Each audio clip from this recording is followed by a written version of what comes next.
Be a man. This summer, come out and see the Be a Man experience live. Be a man. Tickets are on sale now.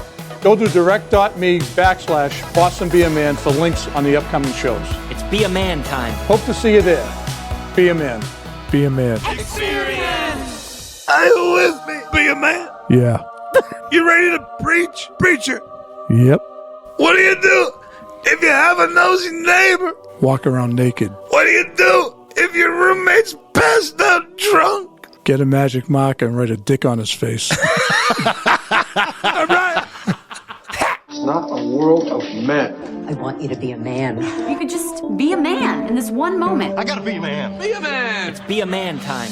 Be a man. Be a man. Be a man. Am I supposed to be a man? Be a man. Be a man. Be a man. Be a man. You can act like a man. Be a man. We grew up in the city, John. Hey, you got a roof over your head, right? Exactly. Yeah, we're city boys. Yeah.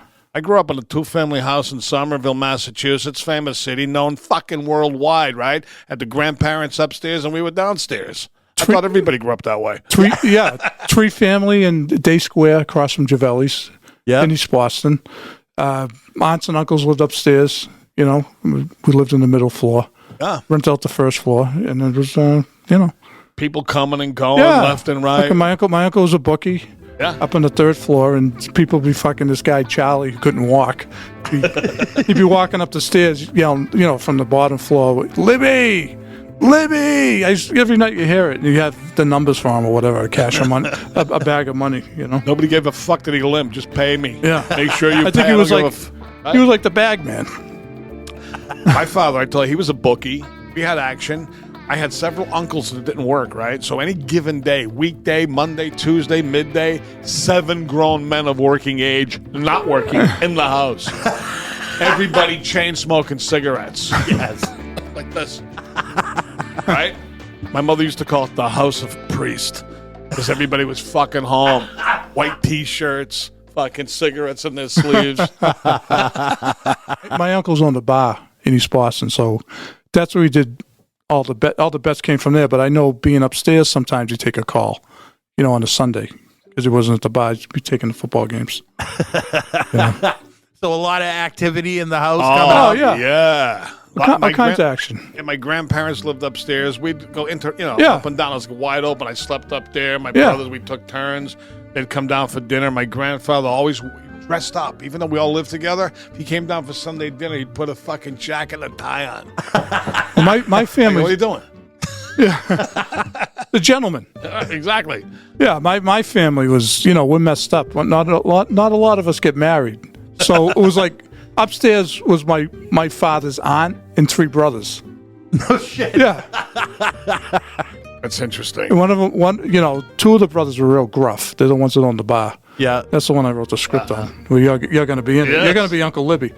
So it sounds like a sitcom. Yeah. So, and the other one was very articulate.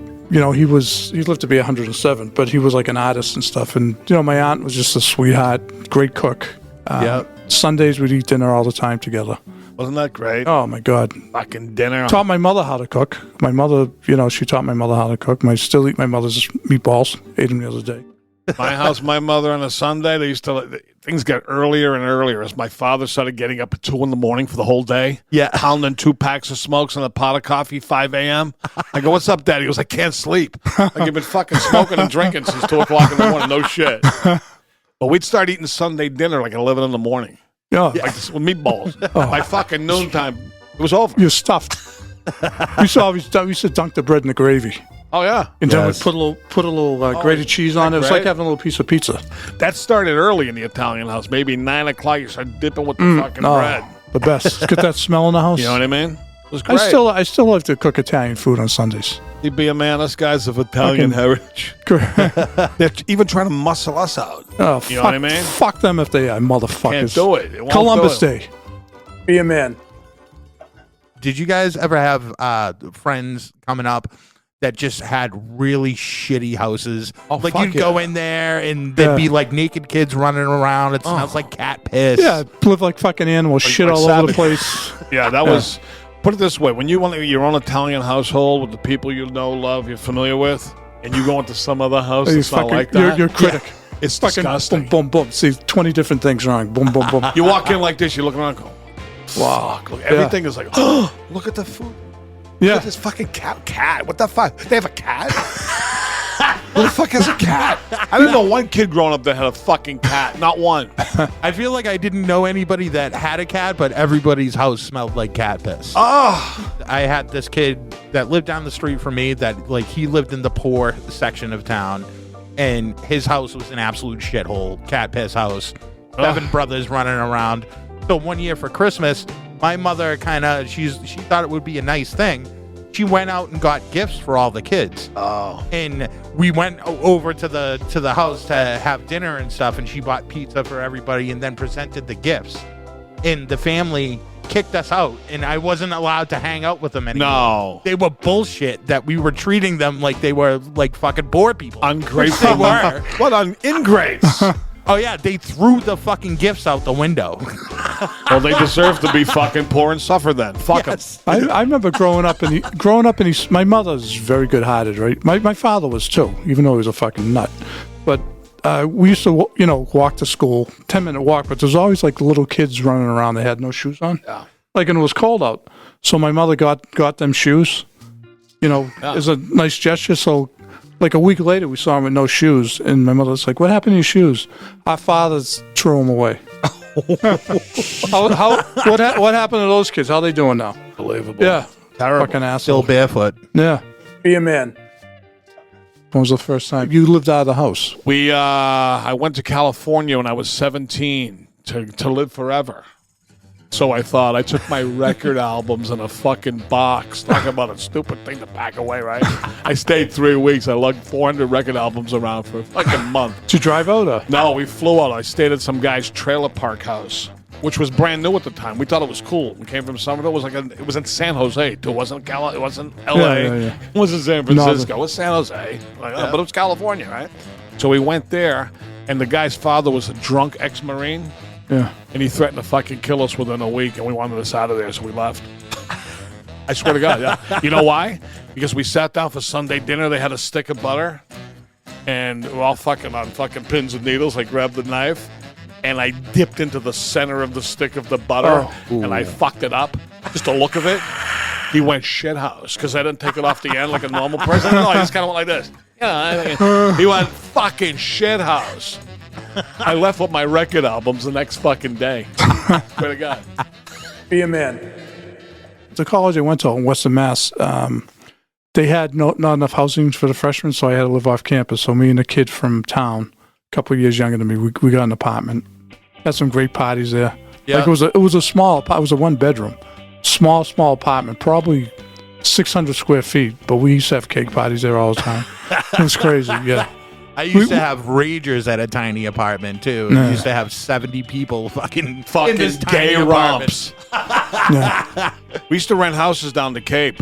Somervillians, Oh yeah. the Hyannis, Dennis. Oh, nice. Back then, we'd get fucking 15 guys to contribute. I was a full-timer. Other guys were weekenders. Nice. Fucking chaos. The guy rented his fucking house. He's lucky he had a house, but it was over. Fucking thing was hanging on by a thread. Fucking damage. The fucking security deposit didn't make a dent. We rented a house and all the pictures on the wall of the family. We took the pictures out and put pictures of us trashing the house in the frames. That's funny. One of these houses, speaking of record albums, the fucking plaster, whatever it is, the wall was so porous, we took to flinging the records, they'd stick in the wall. So you'd walk in there, it looked like, that was kind of cool, like a decoration. They were fucking stuck in the wall. They stayed there for weeks at a time. Yeah. I lived in a log cabin one semester when I was in college. It was pretty cool. The winters come early out there. Like The Shining. Yeah. It was on the top of a mountain. The road was about 9/10 of a mile, but it was a winding road. The mountain itself was only 1,500, feet high. It's out in the Berkshires. But we had some pretty crazy parties there. We had a big brawl. I fucked my knee up. State police showed up there. They came out of the place with an axe to get these kids out of there. Bunch of kids from UMass came up. One of the kids got his teeth knocked out. His friend got his teeth knocked out. The kid who knocked his teeth out, my buddy, got an infection in his hand from the kid's teeth. He couldn't go home for Thanksgiving. He was in bed in the hospital, his arm up. was great. Wow. Yeah, it was That's great. a fluke But accident. yeah, it was. So the some guy great who part. got his teeth knocked out really won the fight then. Yeah, I guess so. He was a tough kid. I think he got suckered. Any fight I ever lost, I won. I got sucker punched. Right? Otherwise, I would have fucking KO'd him in 2. I saw you knocked out. I was sucker punched. Right? How about crazy neighbors? Have you guys ever had any crazy neighbors? Yeah. Well, we got the I one. got straightened out though. I think we were the crazy neighbors to everybody. Yeah. We moved to Swampscott from East Boston, and people were like, who are these fucking animals? You know. That's true. That goes under the best offense. The best defense is a good offense, yeah. right? Even now, walking the streets, you act crazy, and other people they stay away from you. If you're the crazy people in the neighborhood, stay away from the Theory household. Father came out with a fucking axe the other day, right? You're better off with that. Oh, yeah. And anybody that had a little fucking stuff like that, we'd have to straighten them out. We'd break their windows with rocks and shit. I lived up a mile from the Somerville housing projects. Yeah. So there's a lot of fucking craziness around there. But I had a lot of allies in that world. Yeah. I like this. I got a fucking job for you. I want you to burn down the fucking house. 3 doors down. Burn the whole fucking house. They go, sure. You know what I mean? They'll do anything. Be a man. How about the nosy neighbor? I exposed myself. So you want to say something? You want to be fucking nosy? Here, get a load of this. But you have the people like in the neighborhood that Yeah. are like almost like their own neighborhood watch. And they know what's going on. Oh, I know that Sally in 27 Hillside is doing My this. grandmother was like that. She'd be on the second floor like this all day. Yeah. She was the original neighborhood watch. Yeah. She'd pour hot water on people. Like, you know, fucking they used to ring the doorbell back then, like sales, vacuum cleaners, all this bullshit. They literally thought it was acceptable to fucking pour a pan of hot water on the fucking person at the doorway. She goes, they don't come back. I says, that's a good point. I get it. I had this lady, right, next door. She was dying of a fucking brain tumor. Legit. And the driveway's like, what do you call it? They touched each other. The fucking tree in my house was touching, like one leaf was touching her car, right? Sap. She was worried about the fucking sap. Yeah. They'd given her 2 months to fucking live. Then she came over, knocked on the door to complain about that. There's a woman dying of a fucking brain tumor. She's worried about a flower touching her car. Talk about a fucked up neighbor, right? 2 months later, she was fucking dead. The car's still getting touched by the flower. I mean, it's stupid. You guys ever bang any of your neighbors? My first apartment after college, there was an old broad who used to drink a lot. They was always grabbing me and stuff. Older broad. She was probably like 30. I thought she was old, you know. I had a nice college slice at one point. She was 18.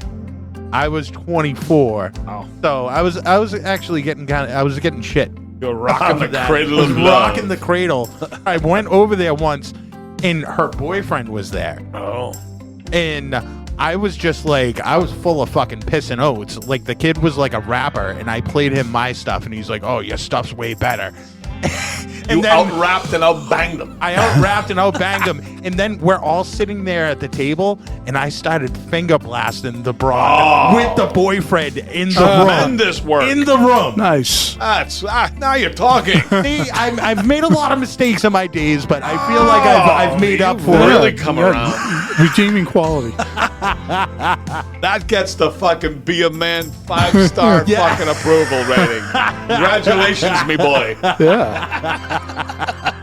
You think there's people that really legitimately knock on the door and they legitimately want a cup of sugar? Oh, guaranteed. Yeah. Back in the day, I feel nowadays, if I like say Everyone me, right? was happy and neighborly back then. Say What's I'm missing something in my house. I open the cabinet and I go, well, fuck it, I ain't making that then. Yeah. If I was missing sugar, I go, all right, first ingredient, you need sugar. We don't have any? Fuck it. Yeah. Oh, I'm going to take a walk down to Nancy's and ask her. Yeah, they usually bring the fucking cup, too. Go to the fucking store. It's quicker. Right? Yeah, and you don't have to talk to anyone if you go to the store. Now you avoid people. That's like even the gas station. Remember when they went from manned to unmanned? You didn't want to go to the unmanned. Now if there's a guy wants to pump your gas, I avoid him. I'll get out in a fucking blizzard, do it myself. I don't want to talk to some fucking guy, give him my credit card. No. And then while you're filling up, they come over to the window and they want to shoot the shit with you until it gets full. Put the window up and act like you're on the phone. Yeah. Always check how much they put in, too. Right? Because I worked at a gas station. Oh, I don't trust them. Yeah. But I'm so fucking impatient. And when you fill up, like, say, $20 and that last 25 goes real slow, I'm so impatient I leave. I don't even want the last 25 cents. I do too. You can have it. I go, yes.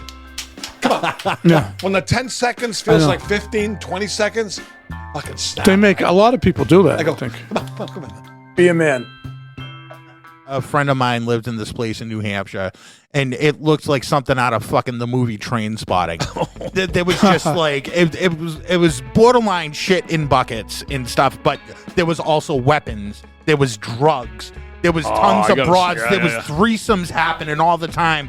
A friend of mine was there. He got shot in the ass with one of those fucking blow darts. Fucking, and it was just like the weapons were always on the table. I like that. You could go to walk by to go to the bathroom and get a fucking taser in the ribs. Like it was just like fucking no man's land. There was no rules. What's your address? It's near that strip mall in Seabrook. Fucking blow gun. You know, I had a laundromat in East Cambridge. The guy next to me, he used to come in. We had this phony, like, mafia family, we called it. We were just stupid fucking around, right? And I won't say his name. Anyway, I used to go check on him. He was under my fucking regime of stupidity, right? You're the capo. Yeah, he was the captain of my ass. But anyway, I'd go into his fucking dirty apartment next door. You know, I could walk right in. So one Sunday morning, I hadn't seen him in a while. I walk in the apartment. There's a fucking full-size fish. Fucking a fish, right? Intact on the floor, on top of a piece of paper. He's in bed with a needle hanging out of his arm, okay? Ooh. Swear to God, I'm like this. He's barely breathing. I go, we better get the fuck out of here. I go back to my laundromat. Anyway, years go by. I go, I wonder whatever happened to that fucking loser. I Google him. He's a fucking multi-millionaire in Nantucket. I swear to God, builds houses. I go, get fucked. What the fuck? That's a nice story. Is it? Yeah. I mean, Rags to riches? Yeah. I didn't get the whole. I'm trying to go. Why is the fish there? It was quite a scene. Yeah. But then there he is on the fucking on his website, beaming, builds fucking houses. I'm fucked. How about crack houses? My cousin and I have my real estate license still. And I really don't show houses, but for family and friends I will. But we went to look at a 3-family in Gloucester. This fucking place was unbelievable. Hadn't been cleaned in years. The pillowcases, it was just fucking dirt. They were like evaporating from fucking just being old. There was holes in it. It was fucking disgusting. It smelled like shit. Cats everywhere. Right? See all kinds of drug paraphernalia. And they're showing a house to be sold. Yeah, I'm going to buy that house. They're going to be they're going to be my tenants.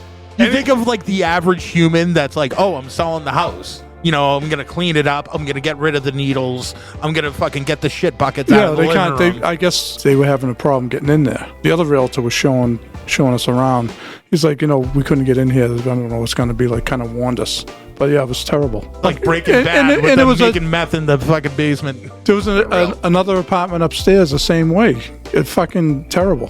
When they get to defecating on the floor, I draw the line. Yeah. I don't mind a messy house, but I go, wait a minute. Guy's taking a shit on the floor right in front of us. I leave. That's when I leave. Have you guys ever lived in any place that you would consider to be haunted? Or there was some sort of things that I don't believe in that shit. A lot of people I know do. I don't believe in that shit. See, it's funny being a man. I'm the same as you. That's all. I can't even play along. I don't believe in it. You've never show me. You've never felt like bad vibes in a house. I get bad vibes about a lot of things, but not being haunted. I think I'm perceptive about stuff, but never anything like that. I think when I was stoned and high, we'd go to a house and like kind of tell scary stories and get ourselves freaked out. Maybe back in the day, but my Aunt Lorraine, she would believe in that stuff. She goes, "You see these fucking walls? They were crying tears of blood. We saw it." I go, "I don't believe it. Show me." Oh yeah, the fucking painting was fucking weeping and blood was coming out of its ears. Me. I want to believe in shit, right, be a man? Yeah, I gotta see it. I want to see a fucking flying saucer, right? I believe there's something. I've never seen it personally. I've never experienced fucking ghosts or a haunted house. I would like to, but I just really haven't. Though. It kind of maybe makes sense as a other life gotta outside be of Earth. something, you know, it kind of makes sense, maybe. But I don't know. personally have not seen it. But Have yeah. you? I've heard noises. I've never seen like my fucking dead grandmother fucking like hanging out in the room trying to have a conversation. Right, yeah, I Something like tried. that. Yeah. You know what I mean? I was going, Mom, Daddy, talk to me. Punch a Martian in the face. Be a man. Nobody answers my fucking pleas and cries in the night. I hid under the bed like a fucking asshole when I was a kid. For what? Nothing. There's nothing. There's nothing going on. The only one I had to fear was my father drunk with a belt. Yeah, that's the biggest thing. But you notice, though, a certain type of person, they're the ones that believe in fucking ghost. That same person has seen a flying saucer. Yeah, exactly. That same person, those fucking preachers, they make you faint. That same person will be the one that faints. The same person's fucking, You're that type of person. I see. He's one of them. Yeah, I don't buy it. They look at rocks and read rocks and shit. Yeah, okay. You know. I'll read a rock to the side of your fucking pimple. Be a man. That's really a fucking cliche. Yeah. Because you really don't just need a roof over your head. Because some of these shitholes we've talked about, that's a roof over your head. But then you go inside and there's feces on the floor. Fucking. Hey, what am I supposed to go? Well, son, be thankful you have a roof over your head. Sleep in your car. Now you're talking, be a man. That's a roof. Yeah. I like fucking pass out in my car all the time. Nothing like a man sitting in his car for hours with No. a fucking bottle, wondering where it all went wrong. I hope you enjoyed the... Be a man.